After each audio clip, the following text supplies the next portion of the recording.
Lardan belgilangan yashil makon dasturi shunaqangi bir buyuk ishlardan bittasi.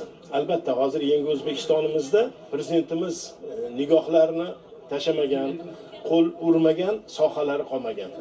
Shu barcha sohani nihoyatda yaxshi, chiroyli darajada rivojlantirib, buni hammasini ostida xalqimizni yaxshi yashashi uchun, farovon yashashi uchun belgilangan tadbirlar.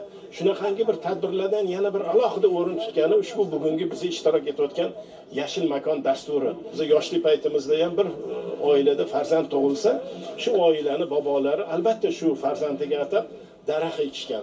Mana hozir ko'rsak, O'zbekistonimizning barcha yerlarida 100 yil, 200 yil, 500 yillik chinorlar bor. Xudo xolasa hozirgi qilib ekayotgan niyatlarimiz shundaki, ushbu ekilayotgan daraxtlarimiz ham asrlar davomida yashasin, asrlar davomida odamlarga yaxshilik olib kelsin. Albatta bizdan keyingi keladigan avlodlarimiz bu daraxtlarni ekkan odamlarning haqqiga duo qilsa, albatta men o'ylaymanki hammamizga yetib boradi. Eng birinchisi yurtimizga ko'z tegmasin, prezidentimiz omon bo'lsinlar, chunki bu tashabbuslar bardavom bo'lsin. Hech qachon yo'qolmasin. Umrbod shunaqangi bir chiroyli tadbirlarda chiroyli narsalarni kelajak avlod uchun qilib yurishga hammamizga nasib etsin.